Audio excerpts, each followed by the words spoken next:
Baik, terima kasih kesempatan yang telah diberikan kepada kami kelompok 7 mata kuliah struktur perkembangan tumbuhan.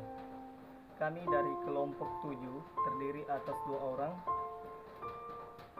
Saya atas nama Selamat Jayahya dan yang kedua atas nama Wanceria Reva.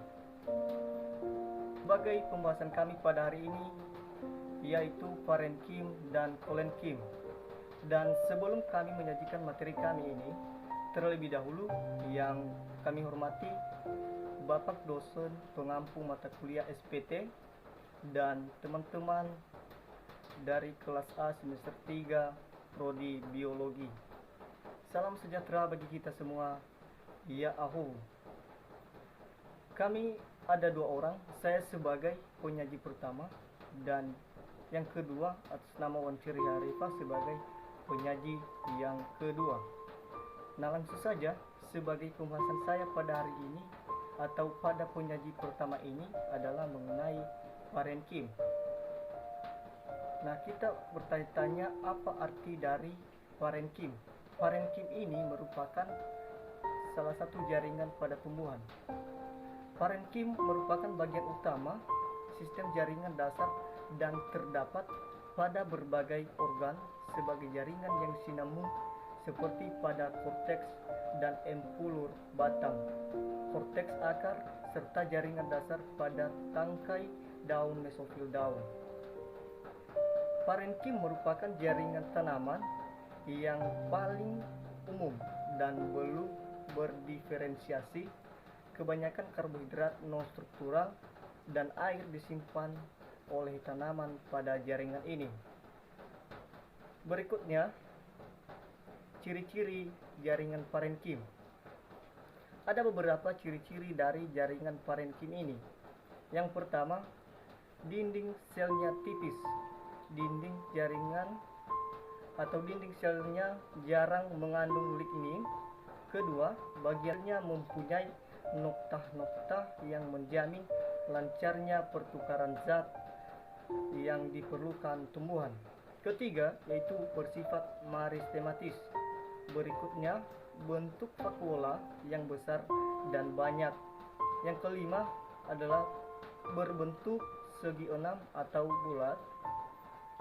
Berikutnya adalah terdapat di antara jaringan yang lain. Nah, ciri utama sel parenkim ini adalah memiliki dinding sel yang tipis serta lentur. Beberapa sel parenkim mengalami penebalan, seperti pada parenkim xilem.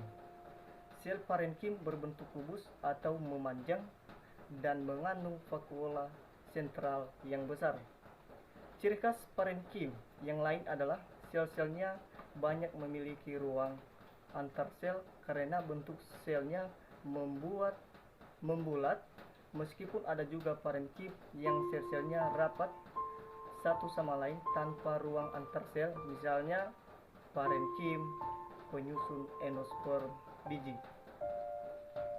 Berikutnya adalah fungsi ketiga, yaitu fungsi jaringan parenkim. Fungsi dari jaringan parenkim ini yaitu untuk menyimpan cadangan makanan, tempat fotosintesis, sebagai penyokong tubuh saat vakuola berisi air. Sel parenkim dapat juga mempunyai aktivitas meristematis, misalnya pada penyembuhan luka, regenerasi, pembentukan akar, dan pucuk adventif. Itu fungsi dari jaringan parenkim ini. Yang berikutnya, letak jaringan parenkim. Letak jaringan parenkim ini terdapat pada batang dan akar tumbuhan, terdapat pada empelur batang, terdapat dalam daun atau mesofil, terdapat pada daging buah, dan terdapat pada endosperma atau jaringan sel yang menyimpan cadangan makanan. Berikutnya adalah macam-macam jaringan parenkim berdasarkan fungsinya. Ada beberapa macam-macam jaringan parenkim berdasarkan fungsinya. Yang pertama yaitu parenkim asimilasi, parenkim penimbun, parenkim air, dan parenkim udara. Parenkim asimilasi yaitu sebagai pembuat zat makanan bagi tumbuhan dan diproses dari fotosintesa di daun. Parenkim penimbun adalah sel parenkim ini dapat cadangan makanan yang berbeda sebagai larutan di dalam vakuola bentuk partikel padat atau cairan di dalam sitoplasma. Yang berikutnya adalah parenkim air. Parenkim air adalah sel parenkim yang mampu menyimpan air. Umumnya terdapat pada tumbuhan yang hidup di daerah kering, tumbuhan epifit, dan tumbuhan sukulen. Sedangkan parenkim udara adalah jaringan parenkim yang mampu menyimpan udara karena mempunyai ruang antar sel yang besar.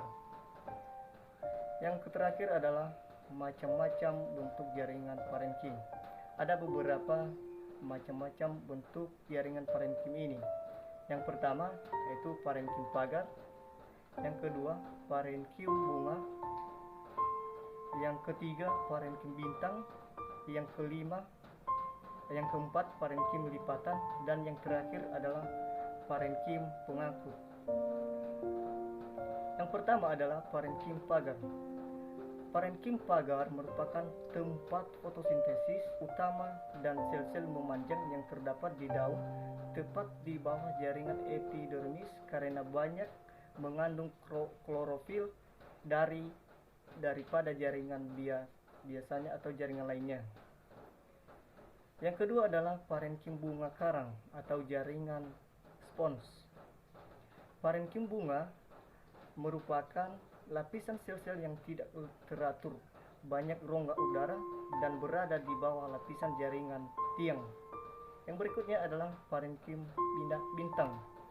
Parenkim bintang dinamakan sesuai dengan bentuknya yang mempunyai bintang karena bersegi lima menjuntai atau lebih dijumpai pada tangkai daun, cana, SP. Yang berikutnya adalah parenkim lipatan.